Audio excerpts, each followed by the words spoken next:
interesante porque fue parte de los tiempos de Pablo. Había muchas situaciones difíciles en los tiempos de Pablo, como yo creo que en algunas iglesias tal vez están padeciendo esto. El tema se llama Yo soy de Pablo, yo de Apolos y yo de Cefas. Pablo, el nombre original del apóstol Pablo, era Saulo, en memoria del primer rey de Israel. Nació como judío y estudió en Jerusalén bajo la tutela de Gamaliel para convertirse luego en fariseo. También era ciudadano romano, derecho que heredó de su padre. Apolos, un santo del Antiguo Testamento y seguidor de Juan el Bautista, tras la instrucción que recibió de Aquila y Priscila, se convirtió en un predicador cristiano eficaz. Su ministerio tuvo gran influjo en los corintios. Era poderoso en las Escrituras. Cristo, del griego Christos, que es ungido, y se traduce la palabra Mesías, término que se aplica a los sacerdotes que eran ungidos con el aceite sagrado, especialmente al sumo sacerdote. Era una contienda, era algo, se hacían como tipo grupitos en aquel tiempo. Yo soy de Apolo, yo soy de Cefas, no, yo soy de Cristo. Había esa cuestión, ¿verdad?, que estaban como discutiéndose quién era mejor y quién. Había favoritismo. Y eso es muy peligroso, ¿verdad?, en las iglesias, cuando hay favoritismo, cuando hay esas cuestiones. Yo me junto con esas personas, no, yo mejor con esto, no, es que este es mejor porque este trae la unción, no, este está mejor porque yo creo que mejor con él, porque él no ella.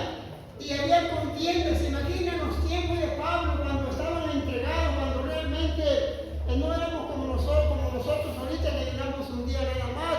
Ellos se aventaban 20, 30 días, ayunaban al máximo, ¿verdad? Y las cuestiones que estaban saliendo, que yo soy de Pablo, yo soy de Cefas, o sea, es algo cuando hay contienda, hay envidias, ¿verdad? Y voy a darles una pequeña, nomás como una introducción en el Antiguo Testamento. Si usted ya lo ha leído, me va a entender perfectamente, ¿verdad? Porque hay unos que no les gusta el Antiguo Testamento, nomás el puro nuevo.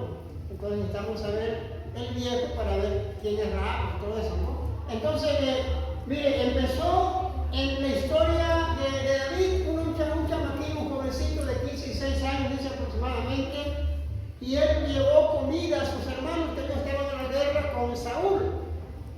Y fue cuando este muchacho miró cómo Goliat estaba ofendiendo al pueblo de Israel. Goliat era un hombre, pues ya sabe usted la historia, era un hombre que medía más de 3 metros, y estaba humillando al pueblo de Israel, y David llegó y dice: ¿quién es este incircunciso que está ofendiendo al escuadrón del Dios viviente? Dice: cállate, porque ese es Goliat. No te vayas a meter con él. Y David no tuvo miedo, y sabemos la historia. David peleó contra él. Con una piedra lo venció a Goliat y lo mató. Entonces, cuando cayó este hombre de guerra, y David agarró su propia espada y le cortó la cabeza. Entonces, hermano, cuando este jovencito llega con el rey Saúl, con la cabeza en la mano, si usted ya lee esa parte, dice que las doncellas de aquel tiempo estaban danzando y tocando, cantando. Saúl sus miles y David sus 10 miles. En ese momento, Saúl se llenó de ira, se molestó contra David. Y dice: pues ya nada más le falta el reino. Y desde ese momento, usted ha leído toda esa parte, desde que dijeron esas palabras, que Saúl sus miles y David sus 10 miles, entró el celo del rey. Dice: bueno, ya nada más te falta el reino. ¿Por qué le digo esto, hermano? Porque así se inician las situaciones, las divisiones, cuando hay un coraje por algo y se va extendiendo ese odio. Hermano, ¿por qué le cuento esto como introducción? Bueno, porque si usted ha leído es el libro de Samuel, ahí donde está hablando sobre las persecuciones que tenía Saúl en contra de David. ¿Y quién fue David? Un hombre leal, un hombre honesto, un hombre que respetó a su rey. Y este hombre lo seguía y lo quería matar. ¿Por qué, hermano? Por esas palabras que escuchó. ¿Cómo que David sus 10,000 y yo miles nada más? Y empezó a perseguirlo, que lo quería matar. Y así son las divisiones. Empiezan a seguir una persona y lo quieren matar, pero como se supone que son cristianos, no pueden matarlo. Quisieran, pero no lo pueden. Entonces, hermanos, ¿por qué le cuento esto? Porque unas simples palabras, ¿cómo pueden afectar a un hombre, a un ser humano? Él era rey Saúl, pero porque escuchó que sus 10,000 de aquel hombre y lo empezó a perseguir. De tal manera, miles de hombres de guerra se iban a buscar a David. Y David, un hombre, no le tenía a nadie, pero era rey Saúl, o sea, lo respetaba. Y cuando se llegó el momento, cuando Saúl, lo encontró David en esa cueva, y le dice su ayudante, pues es el momento, dice, ese es el momento para que le quites la vida. Te lo entregó Dios. Si yo no voy a tocar el ungido de Jehová. Había un respeto, había una honestidad, había una lealtad por su rey. Y este hombre lo perseguía, hasta que una vez, como 2 o 3 veces, estuvo en la merced, estuvo en las manos de David y no lo mató. Y David le dijo: hey, tus soldados estaban dormidos y mira, te corté nada más el borde de tu mano. Hijo mío, ven David. Si yo no tengo nada contra ti, dice David, yo no tengo nada contra ti. Pude haberte matado, no lo hice. La lealtad. Pero este hombre tenía coraje o odio sobre David. Hasta que David lo que hizo, mejor se fue con los filisteos. Si usted ha leído esa parte, se fue 1 año y medio, ¿no? Y ya no lo siguieron a David, hermano. Por unas palabritas nada más, cómo afectan unas simples palabras. Saúl sus 1000 y David sus 10,000. Esa palabra se le metió a Saúl en la cabeza y quería matar a su mejor leal soldado. Que David fue un hombre de guerra, pero siempre hay una línea de respeto y de honestidad sobre su rey. ¿Usted es honesto con su hermano? ¿Usted es honesta con su hermano? ¿Le cubre la espalda? ¿Usted es leal con su hermano? Porque Dios quiere que seamos leales, porque somos cristianos. Saúl, lo que le costó fue que la unción de Dios se le fue por ese coraje. Lo abandonó el Señor, lo dejó, de tal manera que fue a consultar a esta divina. Y David le dijo: yo no te voy a matar. Tus propios enemigos. Vamos a entrar a ver nuestro texto base, ya del Nuevo Testamento, que está más fácil de entender. Vamos a ver 1 Corintios 1.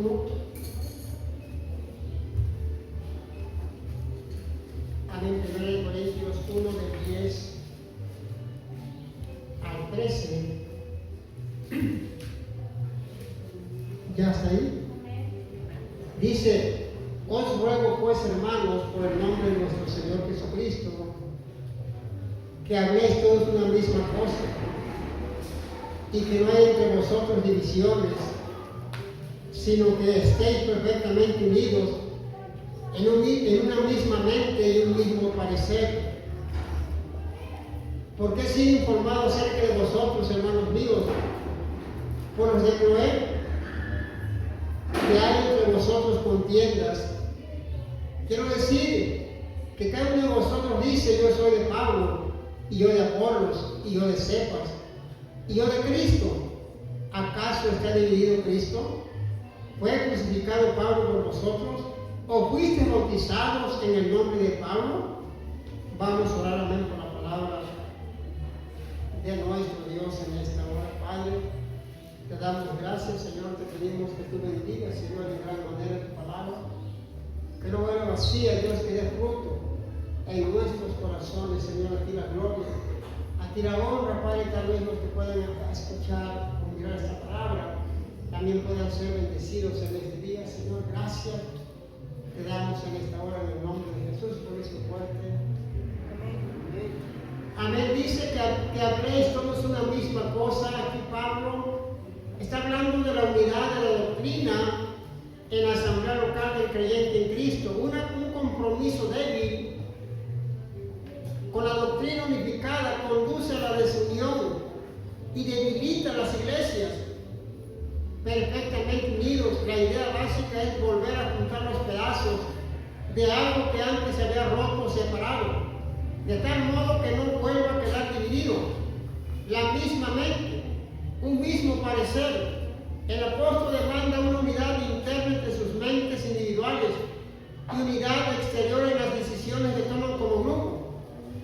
Los de Cloé, es probable que haya sido una persona destacada en la iglesia de Corinto, que había escrito o había de avisar a Pablo en Éfeso para contarle acerca de las divisiones de la iglesia. Solo Jesucristo merece la lealtad y la confianza. Entonces, hermano, había esas divisiones, había esas contiendas entre los mismos hermanos, y este hombre Cloé, ya no se habla más de él en la Biblia, pero este hombre fue con Pablo y le dijo la situación que estaba pasando. ¿Para qué, hermano? ¿Para qué fue con Pablo? ¿Por qué mejor no fue con otra hermana para ver ese problema? Porque el indicado era Pablo. Porque Pablo era el líder de esa iglesia y Pablo era el responsable de esa iglesia. Tenían que ir con él. Entonces, hermano, cuando están hablando con Pablo todo eso, y está diciendo que unos son de Apolo, otros son de Cefas, otros de Cristo, ahí se da cuenta Pablo definitivamente que había ya divisiones en esa iglesia, estaba fracturada ya no estaba en un mismo sentir o en una misma mente. En una empresa, cuando todos están trabajando unánimes en esa empresa, va creciendo, va floreciendo. Pero cuando hay divisiones, se empieza a fracturar y ya no trabajan igual los mismos, sino que ahora está cada quien haciendo esas contiendas entre ellos mismos, diciendo una cosa del otro para que lo corran a este, no, a lo mejor a aquel, y hay esas divisiones. Por eso Pablo está recalcando, dice: mira, que estén ustedes en el mismo sentir, en una misma mente. No está diciendo que sean robots todos y que todos al mismo tiempo digan amén, aleluya. No está hablando de eso, está hablando de las cuestiones internas de la iglesia o las cuestiones de la doctrina que estaban enseñando, que tenían que estar en acuerdo, que tenían que estar en acuerdo en la doctrina que estaban impartiendo para seguir creciendo. Cuando hay, hermano, esas situaciones, como en la familia, cuando hay fracturaciones, ya no es lo mismo, ya no es lo mismo el avance que cuando en una familia están todos unidos. Vamos a hacer esto, sí, vamos a hacer esto, muy bien, sí, vamos a hacerlo. Pero cuando de repente vamos a hacer esto, no, salen dos, yo no, eso no sirve, esa mentalidad está mal. No, pero mira, esto es mejor para la familia, vamos a mejorar. No estoy de acuerdo. Hermano, se detienen las cosas. Nosotros como cristianos debemos entender que Dios no se agrada de las divisiones. Dios no quiere divisiones. Dios quiere, al contrario, que se unan unos con otros. Dios quiere que haya unidad, no grupitos, pandillas cristianas. Mi pandilla candela aquí, nomás acá. Y allá no, los Pérez por allá. No, los García, no. Se fractura la iglesia así. ¿Ve usted los problemas? ¿Verdad? ¿Por qué? Siguen los problemas porque a veces no hacemos lo indicado, no hacemos lo correcto, lo que debe de hacerse. Hacemos las cosas de nuestra manera. La Biblia es clara, lo que tenemos que hacer. Aquí nos enseña la Biblia que fueron con Pablo para ver esa situación, para ver cómo estaba esa situación. Y ahí le está diciendo que Pablo murió por ustedes, que César murió por ustedes, Apolo murió por ustedes, Jesucristo murió por todos. Y si Él murió por nosotros, tenemos que amar unos a otros y tenemos que estar en el mismo sentir. No nos vaya a pasar como Saúl. Saúl tenía reinado, tenía ese privilegio, pero se empezó a fijar en David y empezó a poner su mirada en él, de tal manera que lo quería matar.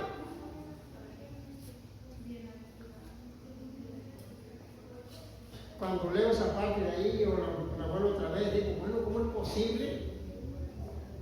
Miles de hombres buscando a un solo hombre. Por eso le digo, ¿qué buscas una pulga? ¿O qué estás buscando? Le está diciendo David a Saúl. Póngase a pensar lo que está diciendo una pulga, porque pues, ¿cuándo vamos a encontrar una pulguita? Vamos a lupa.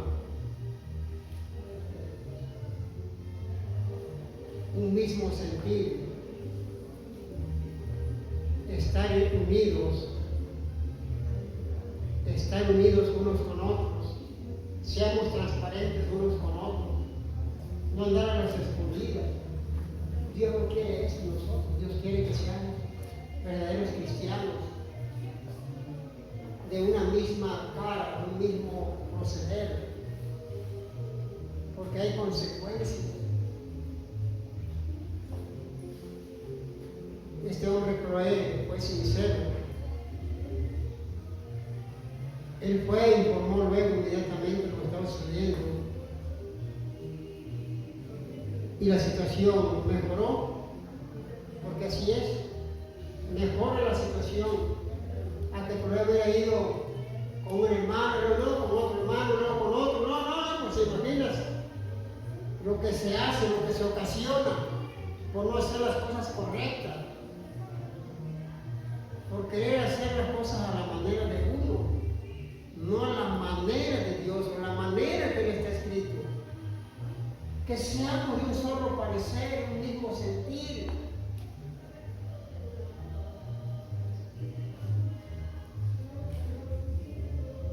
Y de esa manera, cuando una iglesia está unida, hermano o hermana, cuando una iglesia está en un mismo sentir, no hay celos, no hay pleitos, no hay contiendas, no hay yo soy más, yo soy menos, no, es que yo sé más, no es que yo puedo más, yo sé, pero yo tengo más discernimiento que el pastor, yo sé más, el pastor ni sabe, ni no hace nada. Y cositas por el estilo, y así se van fracturando.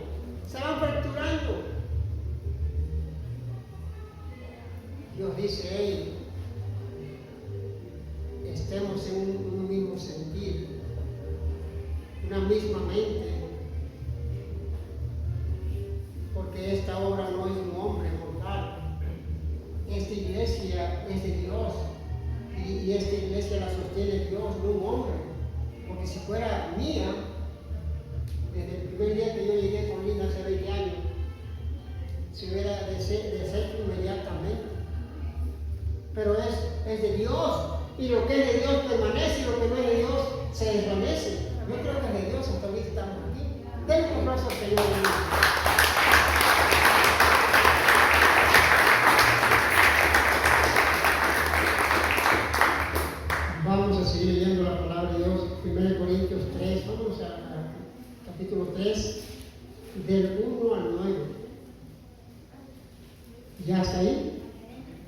Dice, de manera que yo, hermanos, no pude hablaros como espirituales, sino como a carnales, como a niños en Cristo. Os di a beber leche y no vianda, porque aún no erais capaces, ni sois capaces todavía, porque aún sois carnales. Pues habiendo entre vosotros celos, contiendas, disensiones, ¿no sois carnales y andáis como hombres? Porque diciendo el uno, yo ciertamente soy de Pablo, y el otro, yo soy de Apolos, ¿no sois carnales? ¿Qué pues es Pablo y qué es Apolos? Seguidores por uno de los cuales habéis creído, y eso según lo que a cada uno concedió el Señor. Yo planté, Apolo regó, pero el crecimiento lo ha dado Dios. Así que ni el que planta es algo, ni el que riega, sino Dios que da el crecimiento. Y el que planta y el que riega son una misma cosa, aunque cada uno recibirá su recompensa conforme a su labor. Porque nosotros somos colaboradores de Dios, y vosotros sois labranza de Dios, edificio de Dios. Y una vez está recalcando, una vez Pablo aquí está diciendo algo similar a lo que leímos en un momento. Dice carnales, porque eran controlados por la carne caída. Niños en Cristo. La carnalidad de aquellos creyentes era indicación carente de su inmadurez.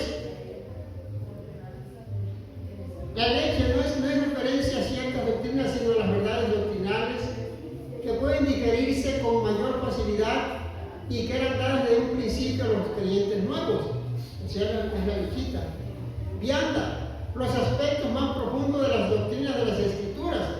Celos, contiendas, la carnalidad produce la actitud de envidia y una forma severa de egoísmo que produce la acción de contender como hombres, apartados de la voluntad del Espíritu y por ende carnales, no espirituales.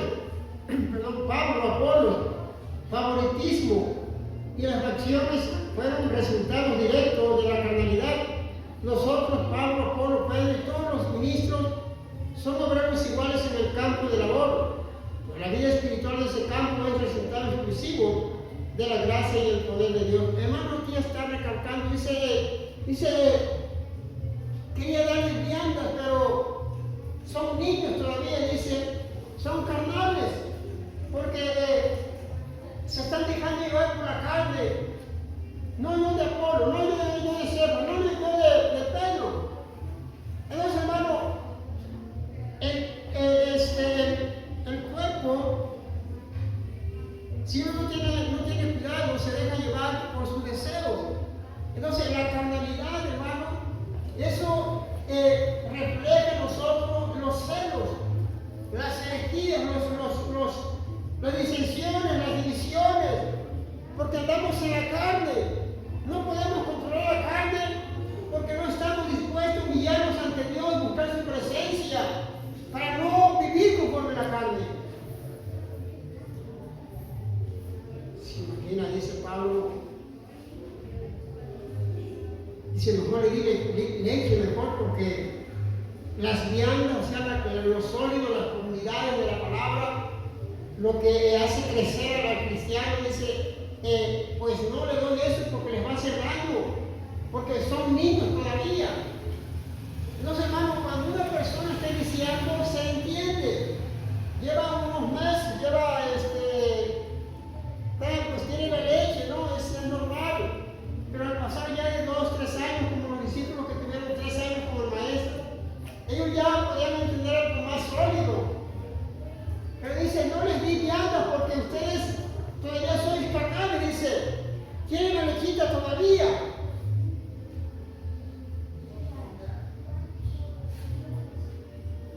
Todos somos importantes en la obra de Dios. Nadie es más aquí en la tierra. El pastor no es más que usted. Yo soy igual que usted, yo tengo más responsabilidad, pero somos iguales. Entonces, aquí está diciendo, alguien plantó, pero el que da el crecimiento, alguien plantó, alguien regó, pero el que da el crecimiento es Jesús, Dios.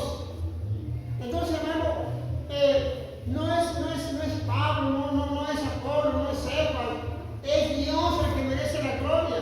No es que Pablo es que sabe, tiene más unción. Es Dios el que da el crecimiento. Y todos somos servidores de Cristo. Todos de una u otra manera estamos haciendo algo para la obra de Dios. Tal vez usted no tiene un ministerio, pero no creo que usted está orando por los demás. Tal vez usted no tiene ningún ministerio, pero está orando por su iglesia, porque es su iglesia.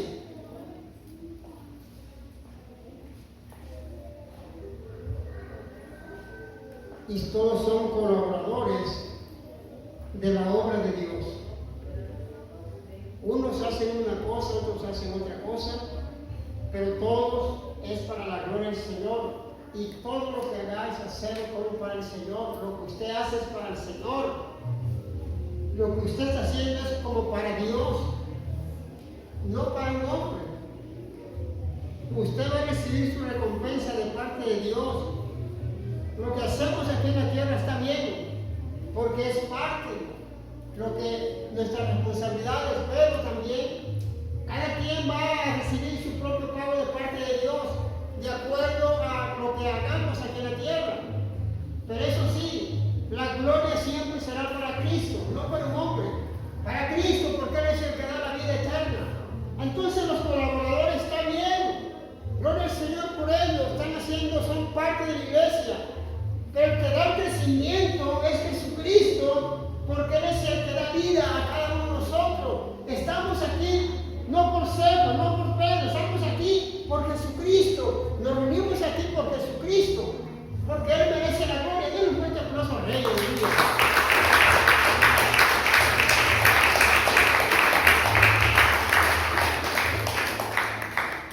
Dejar el favoritismo, hacer un lado y enfocarnos solamente en Jesucristo, al único que merece la gloria. Enfocarnos a Jesús. ¿Quién dio la vida por ti? Jesucristo. ¿Quién dio la vida por todo el mundo? Jesucristo. No un hombre, una mujer, es Jesús de Nazaret. Entonces, ¿a quién vamos a clamar? ¿A quién vamos a buscar? A Jesucristo, porque Él es el único que nos va a salvar. No, pero es que sepas la unción fresca. No, pero es que Apolos, la manera como predica. No, pero Pablo también. Y otros, no, yo soy de Cristo. Todos debemos ser de Cristo, porque el que merece la gloria es Cristo. Déselo fuerte una vez más al Señor.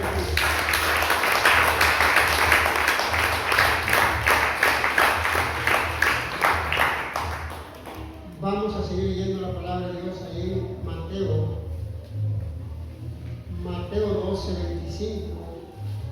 Vamos a continuar con la palabra de Dios.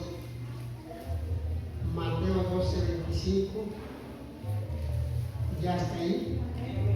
Sabiendo Jesús los pensamientos de ellos, les dijo: todo reino dividido contra sí mismo es asolado, y toda ciudad o casa dividida contra sí misma no permanecerá. Dios, aquí la su deidad se manifiesta cuando dice, sabiendo los pensamientos de Él, y de nosotros también, y Él sabe los pensamientos también de nosotros. Aquí indica la omnisciencia de Jesús y por lo tanto su deidad se manifiesta también. Reino dividido contra sí mismo. Satanás no expulsaría demonios, ya que eso lo perjudicaría a él mismo y a su intento de controlar el mundo. Una casa dividida, y no se refiere que a la casa la partieron en dos partes. Quiere decir que esa familia, ese hogar no están de acuerdo. Cada quien anda por su lado, no hay unidad sino que división. Aquí, hermano, está hablando tanto como lo que dijeron que él hacía milagros por Beelzebú o por ese espíritu humano. Y él está diciendo a ellos de que un reino dividido no puede permanecer contra sí mismo. Una casa dividida tampoco puede permanecer. Una familia X, si no está unida, no va a crecer, no va a permanecer, no va a avanzar. Esa familia, si son 10 y 3 contra 7, Va a haber divisiones. Por cuestiones de que usted quiera, por un motivo u otro, no hay acuerdos. Y eso no va a dejar avanzar a todos. De tal manera que se llega el tiempo donde se va a fracturar ese hogar, se va a dividir totalmente. Y acuérdense lo que es dividir, lo que se divide, eso es lo que le encanta al diablo, que usted no lo aprenda. Cuando se suman al punto o a la situación, o que están de acuerdo, es para Dios algo glorioso. Cuando una casa está unida o esa familia está en unidad, es una gran bendición.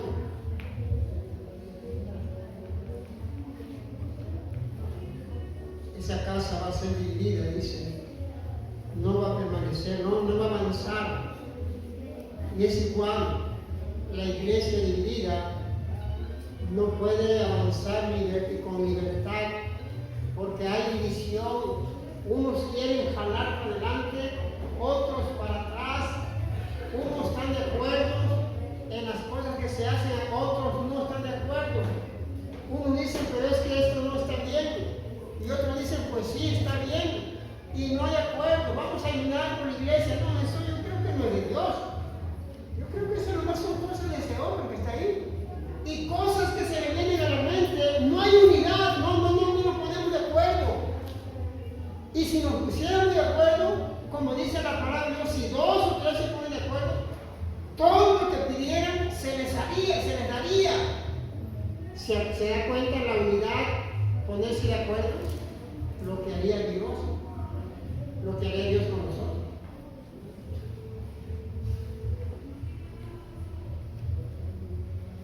Y el Señor, aleluya, está recalcando ahí. Está diciendo que no va a permanecer esa casa. ¿Por qué? Porque hay división ahí. No puede tener fuerza, porque está dividida, está fracturada, está débil. Y cuando hay debilidad, es ahí donde el enemigo entra y hace estragos.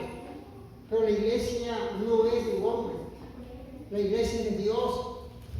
Y el infierno no va a prevalecer contra ella, porque la gloria es de Dios, y Dios es su iglesia.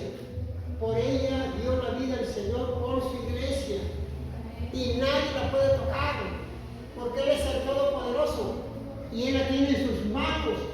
El enemigo quiere hacer estrago, pero no va a poder, porque la iglesia no es un ser humano, la iglesia es de Dios, y Dios la va a seguir protegiendo. Porque de Dios se lo cuento la cosa.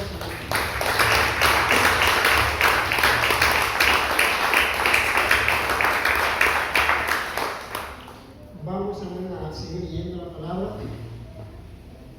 Lucas 12. Lucas 12 del 51, al 53. Lucas 12 del 51 al 53, ¿ya está ahí? Dice la palabra de Dios: ¿pensáis que he venido para dar paz en la tierra? Os digo, no sino disensión, porque de aquí en adelante 5 en una familia estarán divididos, 3 contra 2 y 2 contra 3. Estará dividido el padre contra el hijo, y el hijo contra el padre, y la madre contra la hija, y la hija contra la madre, y la suegra contra la nuera, y la nuera contra su suegra. ¿Se da cuenta, hermano, de esto?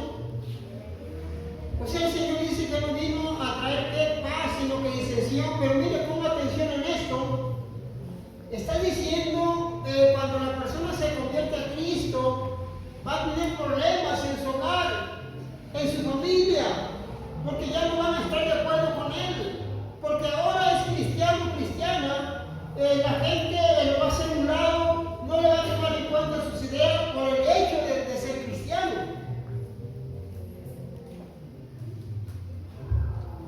Va a haber división, dice ahí en esa familia. Va a haber situaciones. El hijo va a estar contra el padre, la madre contra la hija, Y así van a estar. ¿Por qué? Porque han conocido a Cristo, la suegra contra la nuera. Y la nuera contra la suegra. Por eso no es bueno que la suegra esté con la nuera y mismo que vivan juntas, porque se van a despeñar. Debe de estar la suegra aparte y la casado, casa quiere, ¿no? Entonces, va a haber esos problemas cuando el Señor llega a nuestras vidas. Entonces, hermano, es importante entender esto, como está diciendo el Señor, que Él no vino a poner paz, dar paz, sino que disensión. Está hablando cuando la persona se convierte a Cristo y la persona empieza a buscar de Dios y va a empezar a tener problemas en su casa.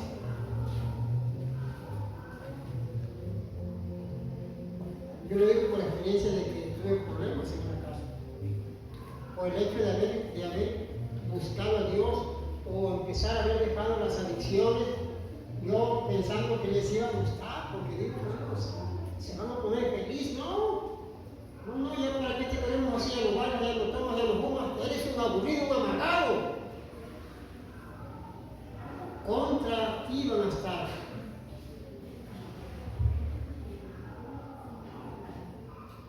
Aquí el Señor fue claro, no vino a traer la paz, sino que las divisiones. Y en el hogar, los que estén van a estar divididos. Ya no estarán de acuerdo con tu persona cuando estás en Cristo, porque ahora empezaste a buscar de Dios y vas a tener problemas con la familia. Pero Dios te va a dar la victoria, Dios te va a dar la salida en ese problema. Entonces Dios nos está dando una dirección correcta para que uno pueda entender lo que va a suceder más adelante, cuando uno empieza los caminos del Señor. Ahorita usted y yo sabemos que por lo general casi la gente de aquí ahorita son pocos los que, son 2 o 3 que apenas están empezando con nosotros, ¿no? Pero ya los demás ya han pasado problemas, ya han pasado situaciones de este tipo, ya que han sido ofendidos por su propia familia o han sido, los han hecho un lado por eso que son aleluyas. Y tú eres aleluya posible, no, es que estás mal, te lavaron el cerebro ya. Y ahí empiezan las divisiones, empiezan los problemas.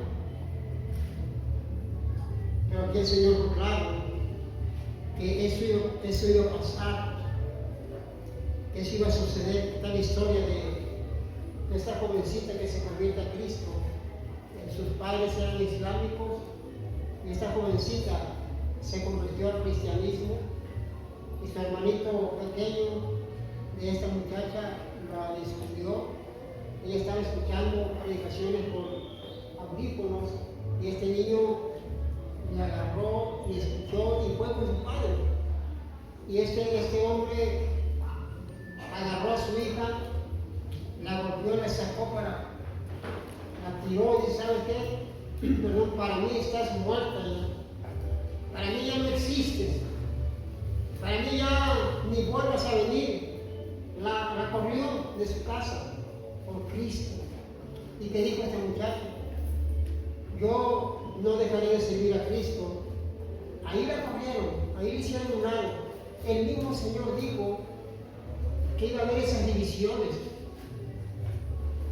que iban a estar el padre con la hija y la hija con el padre. Y son profecías, hermanos, que se cumplen a través de los años.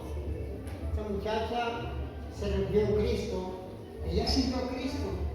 Sus padres la desheredaron, le quitaron lo que tenían, pero ella dice, yo quiero a mi Cristo. Y yo creo que Jesucristo merece la gloria. Denle un fuerte aplauso al Señor.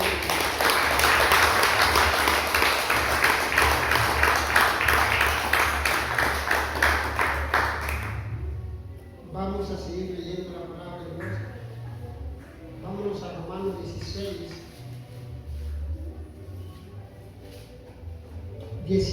del 17 al 18.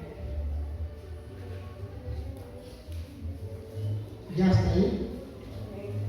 Dice, mas os ruego, hermanos, que os fijéis en los que causen divisiones y tropiezos en contra de la doctrina que vosotros habéis aprendido, y que os apartéis de ellos, porque tales personas no sirven a nuestro Señor Jesucristo, sino sus propios dientes, y con suaves palabras y lisonjas engañan los corazones de los ingenuos. Divisiones, tropiezos, falsedades doctrinales, prácticas erróneas, vientres motivados por el egoísmo y la gratificación propia, como se hace evidente en su manera de vivir, pretenciosa, extravagante, inmoral, ingenuos, la persona desprevenida o ingenua. Hermanos, Dios dice que tengamos cuidado con esas palabras lisonjeras, palabras bonitas, palabras que te levantan el ánimo hasta el cielo. Y somos tan ingenuos que creemos todo.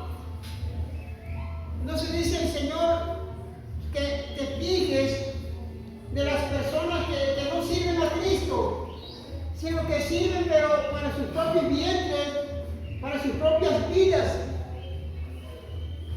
Dice, ten cuidado.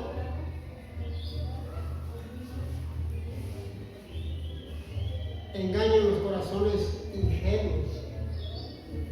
A veces hemos salido a otros lugares y personas se nos han acercado y nos dicen a veces, ¿sabe qué? Estuvo buenísima esa predicación que usted dijo, que hay que estar sobre la tierra, los pies. Si no tenemos cuidado, podemos envanecernos. No ser ingenuos.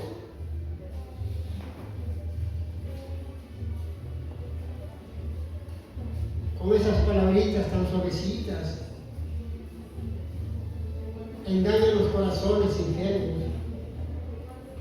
Y eso, hermano, es por falta de discernimiento. Necesitamos pedir a Dios discernimiento de espíritu para no ser engañados tan fácilmente. Un abrazo, una palabra dulce, eso no quiere decir que están contigo. Pedirle a Dios el discernimiento de espíritu para que puedas entender que hay más allá del fondo de las cosas. Porque no sirve a Jesucristo.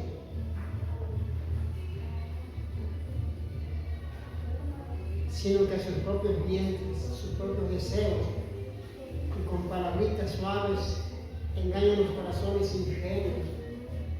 Hermano, y somos engañados fácilmente, de tal manera que se llega el momento que somos engañados.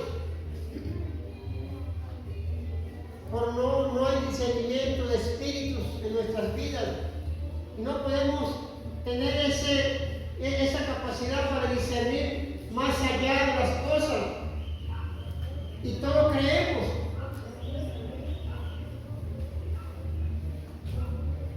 Las falsedades doctrinales, prácticas erróneas, por sus frutos se conoce el árbol. Por sus frutos se conoce el árbol. No por palabritas bonitas, por sus frutos se conoce. No ser ingenuos, por sus frutos se conoce el árbol. Tener cuidado.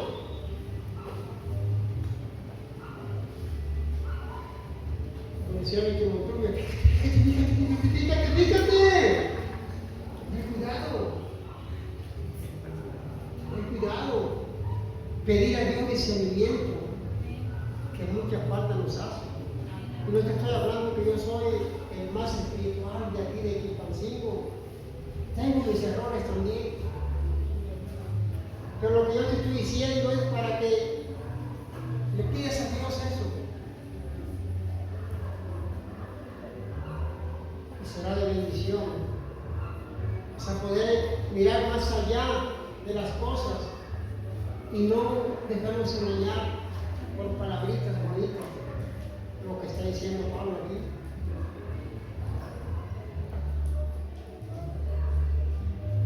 Porque no no sirven al Señor Jesucristo, sino sus propios vientres. Porque si sirvieran a Cristo, ¿dónde estuvieran? Yo creo que sirviendo a Cristo, ¿no? ¿Dónde está el cuerpo de Cristo? Aquí está el cuerpo de Cristo. Nosotros somos el cuerpo. La iglesia no son esas paredes, somos nosotros. ¿Y dónde debe estar el cuerpo? En donde debe de estar. No, pero es que el ojo se quedó en casa. No, es que el pie se quedó allá en las playas. No, es que la mano se quedó. Nosotros somos parte del miembro, no somos parte del cuerpo de Cristo. Déselo fuerte el aplauso, eso lo merece el mundo.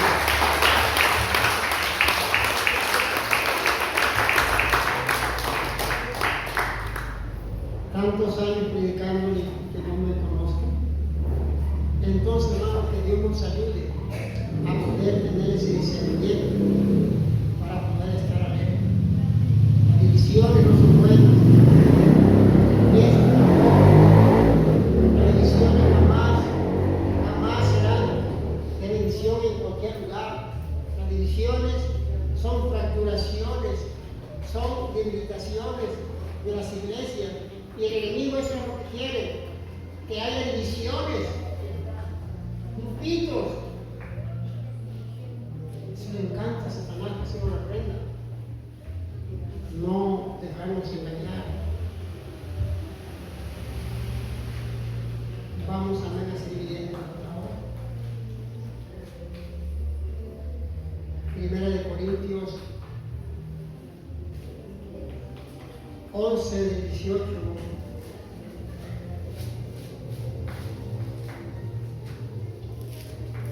11, 18 al 22.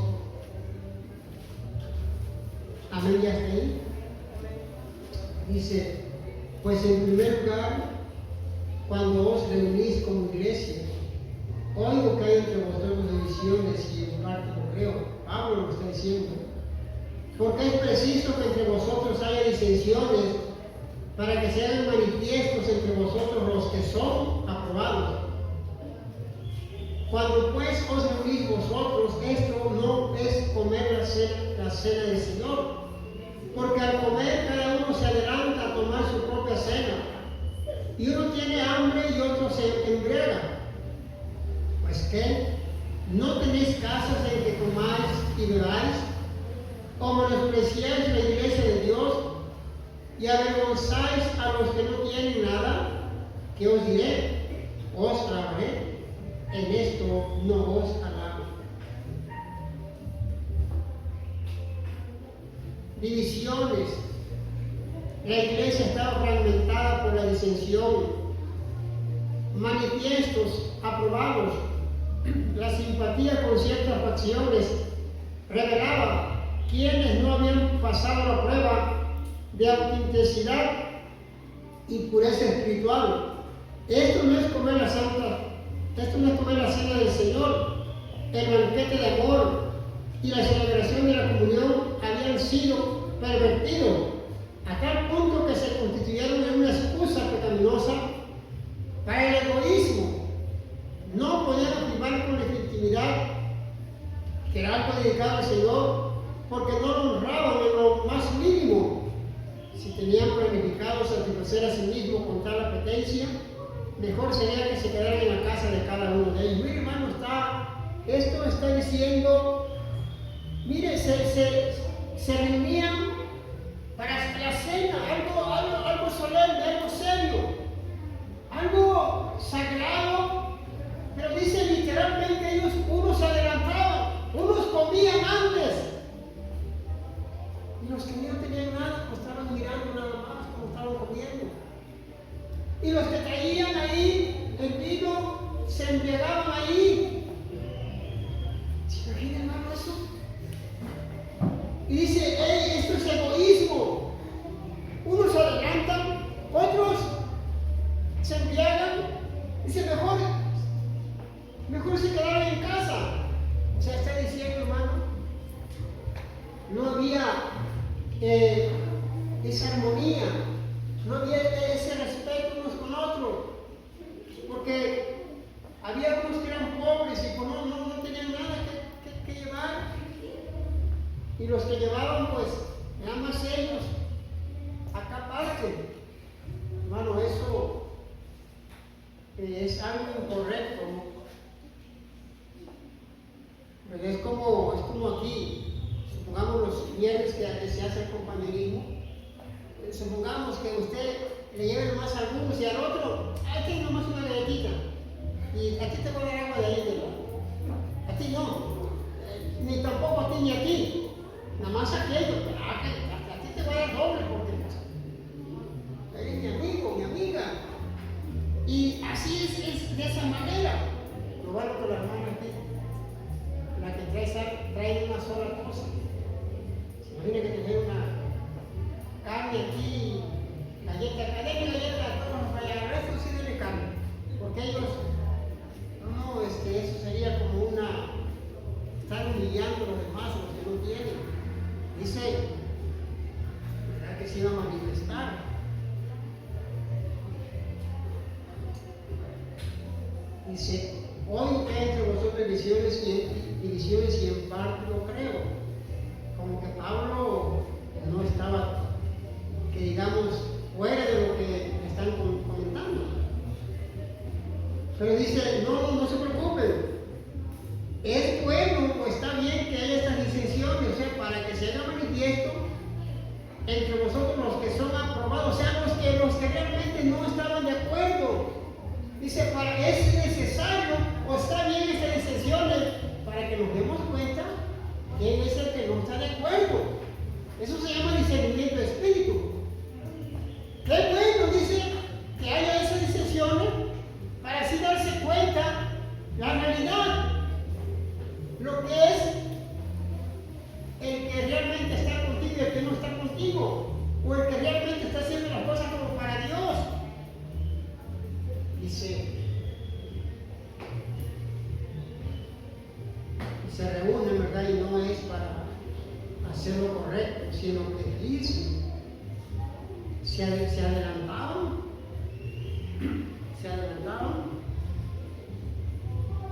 Póngase a pensar por un momento, se está adelantando a la persona que traía carne o comidita buena y hasta la volteaba a ver a aquel que no tenía nada. Y aquel decía, híjole, se ve buena esa comida. Y Pablo estaba mirando todos esos acontecimientos, estaba checando. Dice, no. Dice, no hagan eso. Porque es algo para Dios. Algo no para el hombre, sino que era algo para Dios. Dice Pablo, perdón, o sienten, se avergüenzan del pobre o aquel que no tiene nada, perdón, o están menospreciando la iglesia de Dios. Dice, ¿qué quieren que les diga? ¿Quieren que yo los alabe por hacer eso? No lo voy a hacer. O sea, Pablo también él siempre hablaba con la verdad. O sea, están haciendo algo que no es correcto y quieren que yo les aplaude y les diga, ¡oh, qué bueno! Sí, esto no os lo alabaré, dice, esto no estoy de acuerdo. Hermano, esto es importante, aleluya, porque es algo que se hacía como algo solemne, algo sagrado. Algo sagrado que se tiene que hacer en su momento, no que sea adelante, no que sea como, porque eso no lo hemos hecho aquí, pero supongamos que alguien diga, pastor, yo tengo sed, hay que meterle unas 3 copitas. No, es que así no es. Que se haga todo en el momento que se tiene que hacer, ni que se adelante ni que se atrase. Hacen una galletita porque entonces, hermanos, Dios aquí nos está dando esa enseñanza. Dice, y para que se hagan manifiestos entre vosotros, o sea, ustedes, los que son aprobados. Dice, esto no lo hagan, esto no lo hagan porque esto no estoy aprobando eso, yo no lo voy a alabar. No es sagacidad, no es que eso no es correcto, no está bien. No voy a alabarlo, no les voy a decir que está bien. Pablo era un hombre que conocía ciertos comportamientos del hombre y él conocía diferentes tipos de hombres, al gentil, al negro, o sea, él podía convivir con ellos. Y aquí no les gustó esto que estaban haciendo. Dice, yo no los voy a lavar, porque es incorrecto. Vamos a leer el último texto.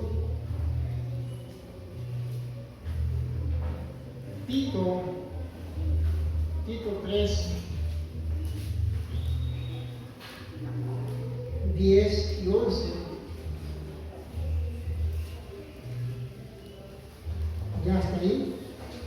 Dice la palabra de Dios: al hombre que cause divisiones después de una y otra amonestación, etc., sabiendo que el tal se ha pervertido y peca y está condenado por su propio juicio. Dice: deséchalo cualquiera de la iglesia que sea insumiso, voluntarioso y faccioso, debería ser expulsado. Se deben dar 2 advertencias para seguir el modelo básico de la disciplina eclesiástica por Cristo. Es, como dice la Escritura, ¿verdad? Hablar y de esa manera ver primero la situación y ya después, si habla la persona entre ellos y no hay un arreglo, bueno, 2 testigos, y si no, ¿verdad? Ya dice, tengamos como gentiles. Condenado por su propio juicio, por su propia conducta impía. Un creyente faccioso trae juicio sobre sí mismo. O sea, es la misma persona, ¿verdad?, que se siente condenado, condenada por esa situación, por las divisiones, por los pleitos, por los celos, las iras. Todas esas situaciones, la persona ya se siente condenada, pero por su propia situación. Lo que ocasionó la persona, lo que ocasionó la otra persona, es su propia consecuencia de las acciones que hizo. Ahora se siente condenado, ahora se siente mal por su propio juicio, ¿no? Entonces aquí es fácil lo que está diciendo Tito. Amén, aquel que cause división. ¿Por qué, hermano? Porque, hermano, el que cause división no trae nada bueno en la iglesia. Al contrario, la fractura, la debilita. Y Dios dice que estén en un mismo sentir, no divisiones, sino que estén unidos en un mismo sentir, un mismo espíritu. La lealtad unos con otros, la honestidad, ser transparente con el hermano, estar en un mismo sentir, un mismo espíritu, porque es mi hermano, es mi hermana. Pero cuando ya